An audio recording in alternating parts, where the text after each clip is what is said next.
Por exemplo,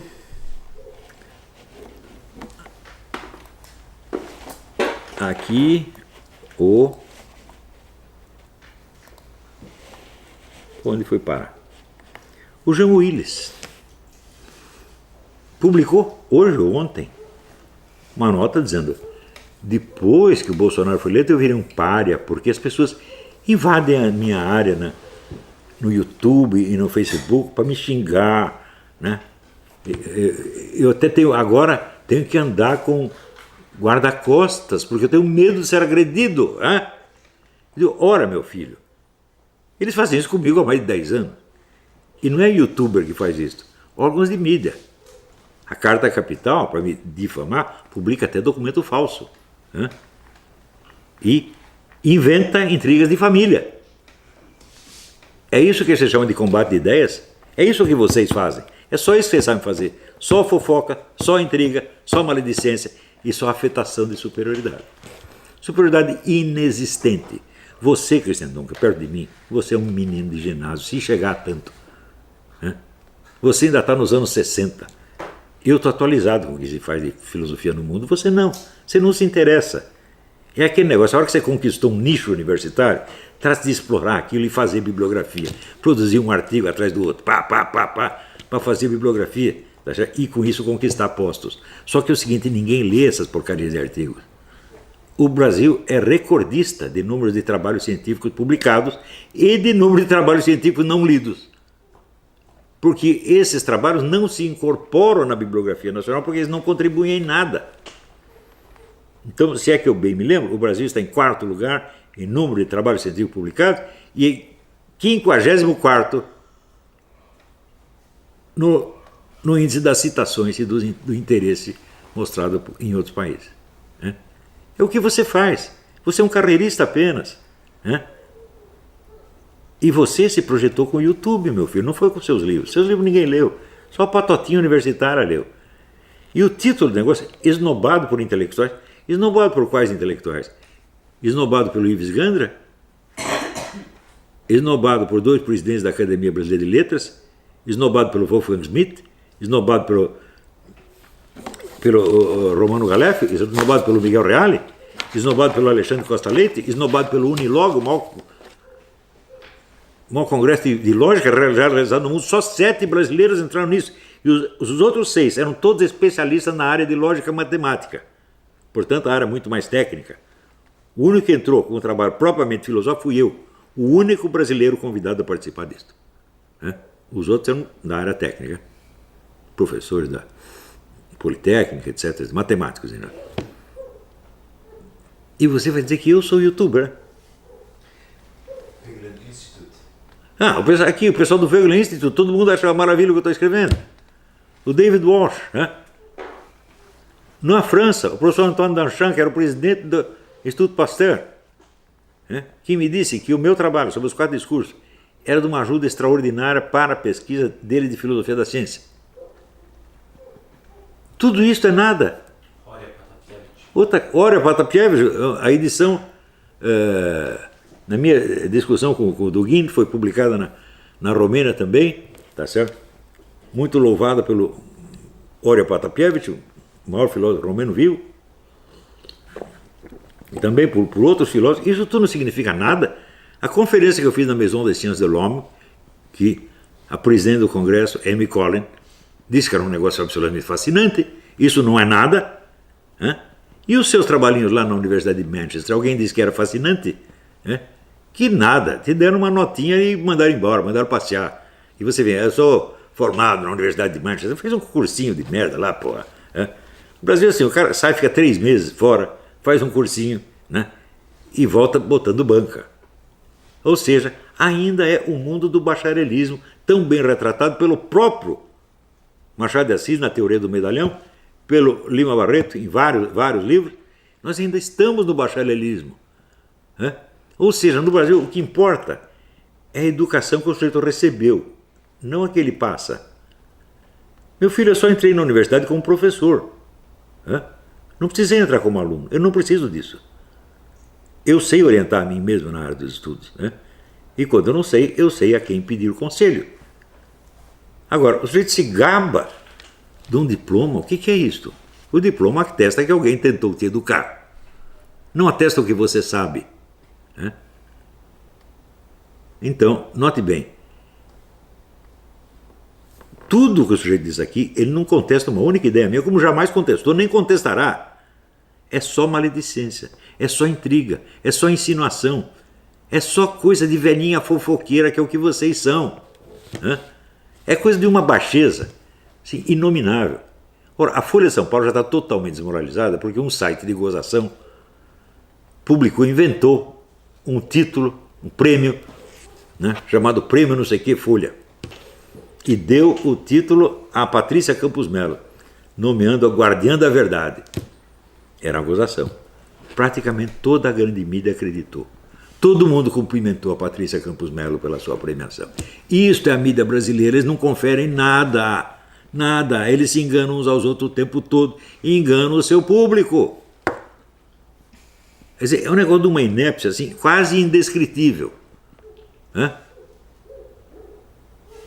E agora vem esses caras aqui dizendo que fizeram a pesquisa e se gabando do algoritmo. Meu filho, o algoritmo pelo menos sabe fazer conta, vocês nem isso, porra. Né? Agora, eu garanto para você uma coisa, o algoritmo não tem a capacidade de pesquisar outros dados além daqueles que vocês botaram lá. Isso ele não tem. Ele diz, olha, o cara, além disso aqui, ele tem uma outra página chamada Seminário de Filosofia. Para saber o que ele escreveu de filosofia, nós temos que ir lá, porque o seminário é de filosofia. Né? Eles não têm capacidade para fazer isso. Né? Então, você imagina, se isso aqui são 20 aulas, o que seriam 450? Né? E o meu interesse é a politiquinha nacional. Não é incrível?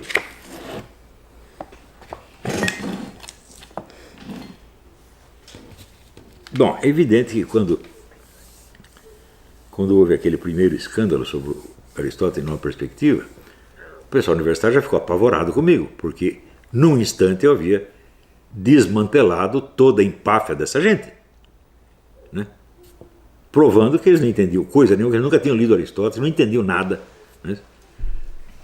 Depois, ali no Gênesis das Aflições, também tem uma parte dedicada a isso, pegar pequena, né? Fazendo uma gozação com a versão que o Mota Peçanha apresentou da filosofia de Epicuro, né? Que daí veio o Rui Fausto dizer, a visão que ele tem da filosofia de Epicuro é superficial. Eu falei, eu não estou tendo nenhuma visão da filosofia de Epicuro, eu estou falando do Epicuro tal como foi transmitido por Zé Américo Mota Peçanha. Não é isso? Se tiver que discutir o próprio Epicuro, bom, eu teria que citar os textos, etc. Você vai reparar que eu estou falando ali sem citar praticamente nenhum texto de Epicuro. Portanto, não se trata do Epicuro histórico, e sim do Epicuro do Mota Peçanha. Qualquer ginasiano percebe isto. Não, mas quem disse que o Rui Fausto sabe ler? Né? Tudo que não é marxismo ele não sabe ler, tanto que não lê mesmo. Então, depois desse caso, houve o imbecil coletivo, que foi um escândalo ainda maior. Não é isso? Quer dizer, se você coletar o que disseram na época, né? Tipo Emir Sader, Muniz Sodré, Paulo Roberto Pires, um monte de gente, né? É tudo nesse mesmo tom. Ele não tem, a educação dele é deficiente, porque não tive a educação igual a deles. Quer dizer, eles acham que a educação deles é boa e pode servir de medida da educação dos outros. Ora, se é assim, meu filho, por que eu tive que introduzir no mercado brasileiro centenas de livros da mais alta importância que vocês ignoravam no todo e nos detalhes? Não são só livros conservadores. Livros conservadores, eu mostrei o que vocês tinham feito no Dicionário Crítico do Pensamento da Direita.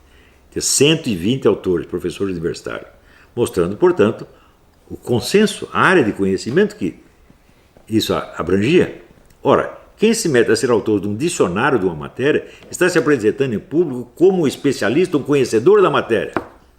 Se o sujeito faz um dicionário de inglês, supõe-se que ele conhece a língua inglesa. Isso dá a ele imediatamente a autoridade de conhecedor da língua inglesa. Então, os 120 autores eram conhecedores, autoridades, conhecedores do pensamento da direita no mundo. Leia um artigo que eu escrevi, tudo que você queria saber sobre a direita e vai continuar não sabendo. Paródia do livro Tudo que você queria saber sobre sexo. Você vai ver que quase todos os autores conservadores do mundo estão ausentes.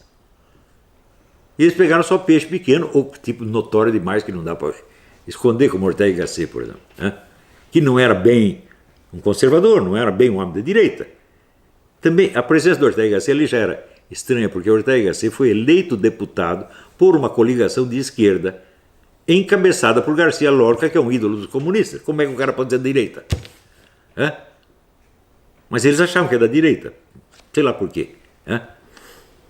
Porque conhece o Ortega y Gasset, não de tê-lo lido, mas de ouvir o que outros comunistas disseram a respeito dele. Veja, quando jovem eu li toda a obra do Ortega y Gasset inteirinha, tudo o que havia para ler. Faltavam 2 volumes que depois saíram na edição seguinte. E li o que se escrevia a respeito dele.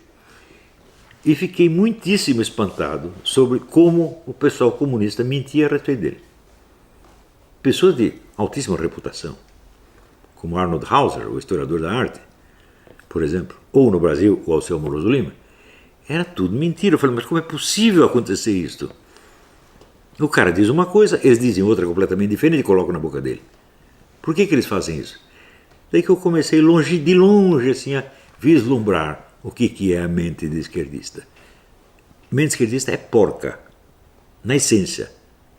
Por isto mesmo, eu posso dizer ao João Pereira Coutinho, ele escreve um artigo, até ele não fala muito mal de mim, mas ele diz o seguinte, ele diz que um verdadeiro intelectual conservador discute com os comunistas apenas para provar que eles estão errados, jamais os atacando, né? Jamais mostrando que são criminosos, etc. Ele cita como exemplo o Roger Scruton. E, bom, o João Pereira Coutinho pode querer ser o intelectual conservador educadinho quando ele crescer. Eu já fui isso e tenho muita vergonha de ter sido. Quando eu era pequenininho, eu era isso, que ele quer ser quando ele crescer. Por quê? Não há nada mais imoral do que o intelectual conservador se reunir com intelectuais comunistas e ficar ali trocando beijinhos enquanto os comunistas continuam matando, roubando, torturando, etc. E criando a maior tirania, a tirania mais sangrenta que já existiu na história humana. Superior de Átila, o Uno, Júlio César, todo mundo, né? Superior de Hitler, no fim das contas. Como é que você vai achar que esse cara é uma conversa teórica? Veja, no mundo burguês, teoria e prática são coisas diferentes. Aqui tem a teoria, ali tem a aplicação na prática. Mas no mundo marxista não é assim. A teoria é um momento da praxis. E a praxis é a ação política para a conquista e manutenção do poder. Como é que se faz isso? Sobretudo matando. Matando inclusive o comunista. Ninguém matou mais comunista do que os comunistas. Então é uma atividade assassina, eminentemente assassina, na qual existe um elemento de teoria que articula e dá uma espécie de cola intelectual para aquilo. Dá um simulacro de coerência. Na verdade, não diz coerência alguma, porque o marxismo troca de pele todo mês, por assim dizer. Ele começa dizendo que a luta de classe determina tudo e termina falando que a propaganda revolucionária cria a classe que ela representa. Quer dizer, termina falando o contrário do que dizia no começo, mas continua se chamando de marxismo. Né? Isso é como o sujeito começar a se declarar de espírita, repetindo Allan Kardec e terminando a conclusão que os espíritos não existem de maneira alguma. É mais ou menos a mesma coisa. Então, pessoas educadas dentro dessa atmosfera são monstrinhos, são pessoas moral e intelectualmente disformes. Esta educação que eles dão para os outros é que eles querem que sirva de modelo para mim. Você sabe quando eu aceitaria um diploma assinado por vocês? Mas nunca na minha porca vida. Me oferece um para você ver o que eu mando. Quem gosta disso é o Lula. Lula, que é semi-analfabeto, ainda é semi-analfabeto até hoje. Ele acha lindo receber diploma de doutor honoris causa. Oferece um para mim, para ver onde eu mando enfiar isso. Porque isso é uma desonra. Aceitar um diploma assinado por esse cara seria uma desonra para mim. Eu talvez possa aceitá-los como meus alunos se eles forem bonzinhos. Christian Dawkins queria ser meu aluno, você fica quietinho no fundo das classes, você vai acabar aprendendo alguma coisa, vai virar gente. Porque você não é. Você é uma coisa. Tá certo? Então é isso aí que eu tinha para dizer. Hoje não tem pergunta. Até a semana que vem. Muito obrigado.